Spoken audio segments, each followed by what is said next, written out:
City ಈಗ drugs hub ಆಗ್ತಿದೆ ಅನ್ನೋ ಅನುಮಾನ ಶುರುವಾಗ್ತಿದೆ. ನಗರದ ವಿವಿಧ ಭಾಗಗಳಲ್ಲಿ ಕಳೆದ 15 ದಿನಗಳಿಂದ 65 ಕೋಟಿ ಮೌಲ್ಯದ ಡ್ರಗ್ಸ್ ಜಪ್ತಿ ಮಾಡಿರೋದು ಈ ಅನುಮಾನಕ್ಕೆ ಕಾರಣವಾಗಿದೆ. ಪೊಲೀಸರು ಎಷ್ಟೇ ಅಲರ್ಟ್ ಆದರೂ ನಗರದಲ್ಲಿ ಡ್ರಗ್ಸ್ ಸಪ್ಲೈ ಕಡಿಮೆಯಾಗ್ತಿಲ್ಲ. ಇಷ್ಟು ದೊಡ್ಡ ಪ್ರಮಾಣದ ಡ್ರಗ್ಸ್ ನಗರಕ್ಕೆ ಸಪ್ಲೈ ಆಗ್ತಿರೋದು ಎಲ್ಲಿಂದ ಅನ್ನೋ ಪ್ರಶ್ನೆಗೆ ಉತ್ತರ ಕಂಡುಕೊಳ್ಳಲು ಪೊಲೀಸರು ತನಿಖೆಯನ್ನು ನಡೆಸಿದ್ದಾರೆ. ಎಷ್ಟೇ ರೇಡ್ ಮಾಡಿದ್ರು ಕೋಟಿ ಮೌಲ್ಯದ ಡ್ರಗ್ಸ್ ಸೀಸ್ ಆದ್ರೂ ಡ್ರಗ್ಸ್ ಸಪ್ಲೈ ಕಡಿಮೆಯಾಗ್ತಿಲ್ಲ.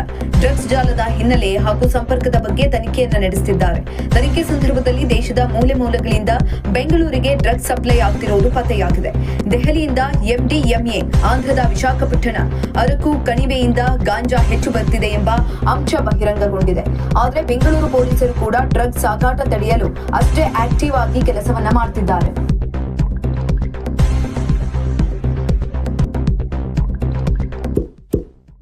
ಇಂತಹ ಇನ್ನಷ್ಟು ವಿಡಿಯೋಗಳಿಗಾಗಿ ಲೈಕ್ ಮಾಡಿ, ಫಾಲೋ ಮಾಡಿ, ಶೇರ್ ಮಾಡಿ.